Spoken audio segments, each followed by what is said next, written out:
질문과 고민, 옳은 것이란 무엇인가? 라는 고찰은 일찍이 인류의 스승 소크라테스가 던진 질문이었다. 그분의 제자인 플라톤은 플라톤의 대화편에서 이를 잘 보여주었다. 물론 이 세상에서 옳고 그름을 논한다는 것은 결코 만만치 않다. 논쟁을 생략할 수밖에 없는 이유다. 그럼에도 불구하고 이 옳음이라는 가치는 결코 포기할 수 없는데, 이 가치가 없다면 선택의 연속인 삶에서 어떤 결정을 할 수 없게 되기 때문이다. 한 발자국도 앞으로 내디딜 수 없게 되기 때문에 사람은 언제나 옳음이라는 가치를 붙잡고 살아감을 인정해야 하겠다. 물론 삶에서 어쩔 수 없이 선택하는 각 개인의 결정이 옳은 것인가? 라는 또 다른 질문은 뒤따를 수밖에 없겠다. 그래서 사회 구성원이 서로 대화하고 소통해야 하는 것이다. 옳고 그름을 확인하기 위해서 말이다. 필자가 여기서 제기하고 싶은 질문도 같다. 서 있는 위치가 서로 다른 나와 너 모두에게 이 질문을 던지고 싶다. 옳기 때문에 지지하는 것인가? 아니면 지지하기 때문에 옳은 것인가? 라는 질문 말이다. 왜 이 질문을 던지는가 하면 필자가 지지하는 우파당에게 거침없는 비판을 가하고자 하기 때문이다. 옳기 때문에 지지하는 것인가? 아니면 지지하기 때문에 옳은 것인가? 이 질문은 누군가를 절대적으로 지지하고 있는 사람에게는 화두가 된다. 내가 지지하는 그가 옳지 않으면 어찌 되는가? 라는 의문점을 남기기 때문이다. 동시에 이 질문은 자신도 예외로 두지 않는다. 나도 누군가를 지지하고 있기 때문이다. 그런데 이 질문 때문에 곧 내가 지지하는 그자의 옳고 그름의 문제가 발생할 수 있기 때문에 그 사람을 영원히 지지한다는 것은 그 사람이 영원히 옳다는 것을 아울러 증명해야 하는 어려움이 수반될 수밖에 없다. 말하자면 나약한 한 인간을 영원히 지지한다는 것은 사실상 오류에 빠지기 쉽고 결국 우상 숭배로 귀결될 위험이 높다. 그렇지 않겠는가? 세상의 모든 우상 숭배와 독재자는 이 과정을 거쳐서 만들어졌다. 하여 이 질문을 듣는 자와 이 질문을 하는 자의 가슴 속에 화두로 남는다. 그자가 터무니없는 잘못을 할 때에도 지지할 것인가? 한 인간을 그토록 영원히 존경하고 지지한다는 것은 쉬운 일이 아니다. 한평생 변함없이 지식과 지혜 그리고 덕망과 애덕을 갖추고 살아가는 자가 많지 않은 까닭이다.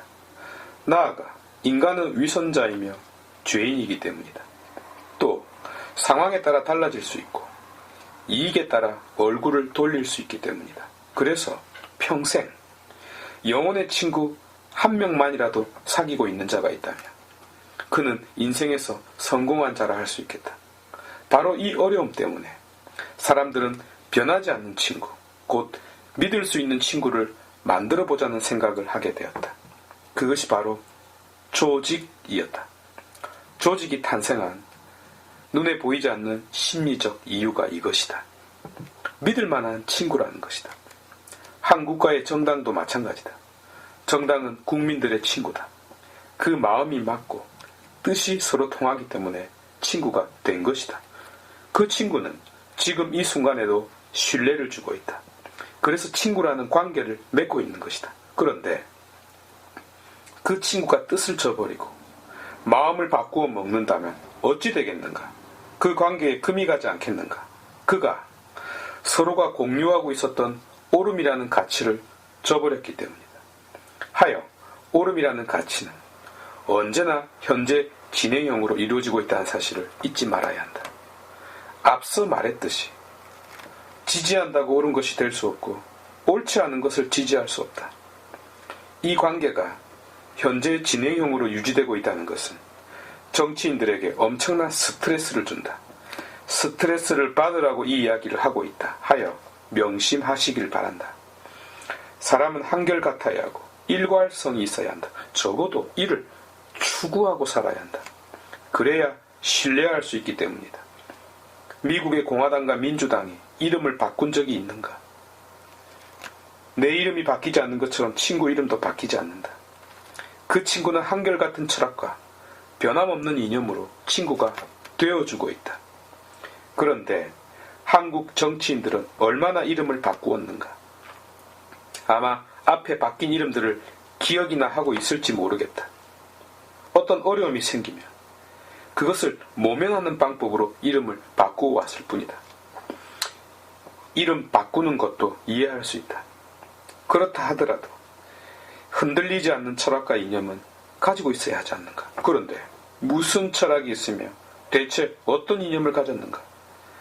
배가 항구에 도달하면 닻을 내려야 하는데 닻이 없는데 어떻게 배를 정박할 수 있으며 어찌 친구를 사귈 수 있겠는가?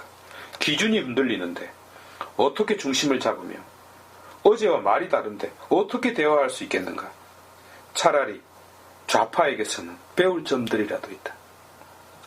이 점에서 그들은 스승의 자격이 있다. 긍정적인 면에서 그들은 일괄성이 있고 잘 변하지 않는다. 부정적으로는 그들의 방향과 정반대로 가기만 하면 된다. 그들은 자기의 지지자들에게 친구가 되어주고 있다. 그런데 우파당은 무엇하고 있는가? 무슨 이념을 지녔으며 어떤 정체성을 가졌는가? 알 수가 없다. 적보다 더 무서운 적은 알 수 없는 아군이다. 이것이 어떤 결과를 가져오는지 아시는가? 소중한 친구를 잃어버리게 된다. 아니, 이미 잃어버리고 있다. 필자가 그 증거 중에 하나다. 그나마 한국 천주교에 한 명의 우파 신부가 있었는데 돌아섰으니 말이다. 그렇다고 하여 좌파로 돌아선 것은 아니다. 다만 아무도 지지할 수가 없게 되었다는 뜻이다. 지지할 수 있는 자가 없으니까 말이다. 참으로 답답하기 그지없다. 젊은 사람들이 왜 보수당을 싫어하는지 아시는가? 첫 번째는 얼굴만 봐도 싫고, 두 번째는 말하는 것 자체가 싫고, 세 번째는 그냥 싫어한다. 애국 시민들이 그 추운 날씨에도 불구하고 길에 모여 투쟁하고 있을 때 한 번이라도 참여한 적이 있었는가?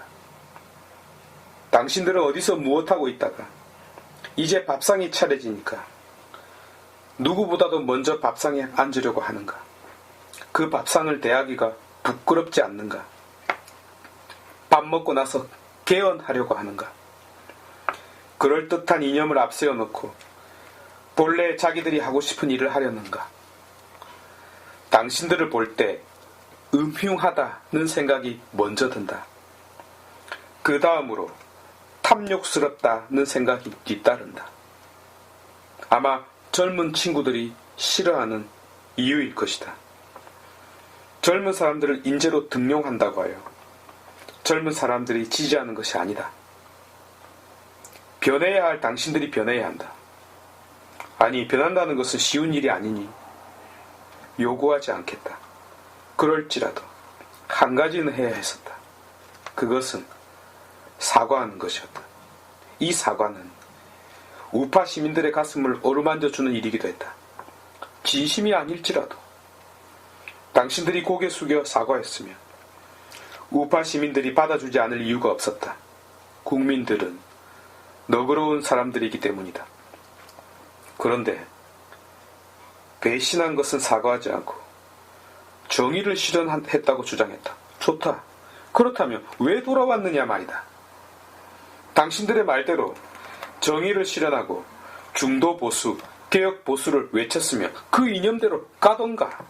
왜 돌아왔어요? 이게 말이 되는가? 우파 시민들은 생각할 줄도 모르고 논리도 없고 판단하지 못하리라고 생각지 마시라. 세상에서 제일 무서운 것은 별 생각 없다고 여기는 바로 그 국민들이 분노해서 일어나는 것이다. 역사의 예를 들어줄까나. 조국 사태가 벌어졌을 때 난리법석을 떨었다. 사과하고 책임지라고 말이다. 그런데 만약 당신들이 정권을 잡은 후에 제2의 조국 사태가 생긴다면 당신들은 사과할 수 있겠는가? 같은 편에게도 사과하지 않는 자가 다른 편에게 사과할 수 있겠는가? 아닌가? 말만 보수일 뿐 무엇을 지켰고 무엇을 실현했는가? 아무것도 없다.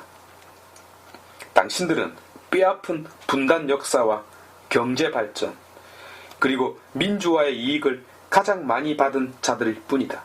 아닌가? 배신자들과 회색 분자들이 우파를 대표하는 당과 다시 통합했다. 그러나 그 결과는 통합은 했는데 미래는 없는 당, 곧 통합은 했는데 짭탕이 된 통합 쓰레기당이 되고 말았다. 단 한마디의 사과도 없이 말이다. 뜻이 통하는 친구인 줄 알고 그나마 할 수 없이 지지해왔는데 이 뜻을 저버리고 누구인지조차 알 수 없는 자들로 가득 차 변질되어 버렸으니 지지할 수 없는 것이다. 처음에도 말했듯이 옳기 때문에 지지하는 것인가 아니면 지지하기 때문에 옳은 것인가 라는 질문과 지지는 현재 진행형이기 때문에 언제든지 바뀔 수 있다라는 충고를 아울러 해드리고 싶다. 명심하시길 바란다. 아니 문빠들도 이 질문에 대하여 진지하게 고민해 보시길. 더 한심한 일은 이것이다. 우한 코로나 사태로 사람들이 죽어나가고 발이 묶이고 경제는 폭망하고 전 세계가 팬데믹 상태로 빠져들어가고 있는 차에 개헌을 발의했다는 것이다. 음흉하고 탐욕스러운 자들의 기막힌 계획에 혀를 내두를 수밖에 없다. 아마 서로가 약속한 것이 있는 모양이다. 당신들이 진정 우파란 말인가? 회색 분자가 선거대책위원장이 되고 배신자들이 공천을 받는 것이 혁신인가? 물갈이를 하면서 쇄신한다는 것이 고작 올드보이들을 뽑는 것이었는가? 그렇게 열심히 뛴 사람들은 배제하고 자기 말 잘 듣는 자들을 뽑는 것이 공천 혁신인가?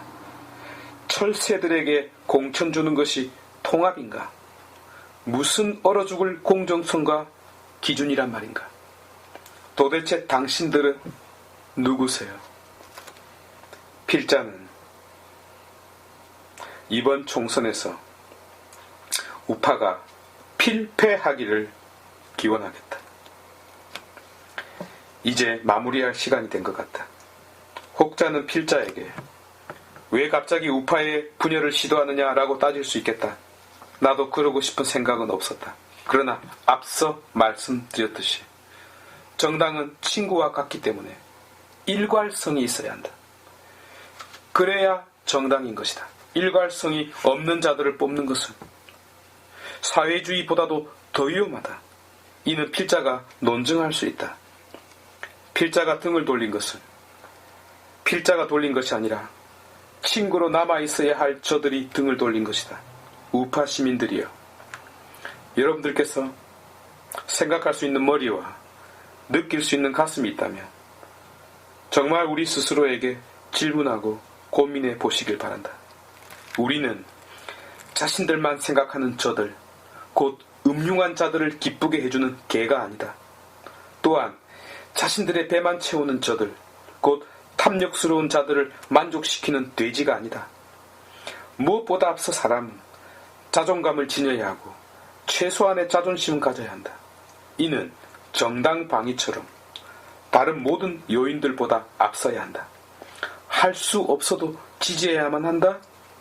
천만에요. 필자는 그렇게 할 수 없다. 하여 필자의 생각은 이러하다. 이번 총선은 참패하는 것이 좋다. 입에는 쓰지만 분명 몸에는 좋은 약이 될 것이다. 국가가 몰락하고 온 국민이 고통을 당할지라도 빛나는 교훈과 불멸의 교훈만큼은 얻을 수 있기 때문이다. 정말 가슴 아프지만 지는 것이 승리하는 길을 마련할 것이다 라는 말을 할 수밖에 없다. 왜냐하면 우파의 가면을 쓰고 우파의 흉내를 내고 있는 저들은 없어져야 할 당이기 때문이다. 이 글 때문에 이제 필자는 우파의 적으로 몰릴 것 같다. 곧 좌파, 우파 모두의 적이 되겠다. 그래도 상관없다. 옳기 때문에 지지하는 것인가? 아니면 지지하기 때문에 옳은 것인가? 라는 질문에 고민하지 않을 수 없기 때문이다. 경청해 주셔서 감사하다.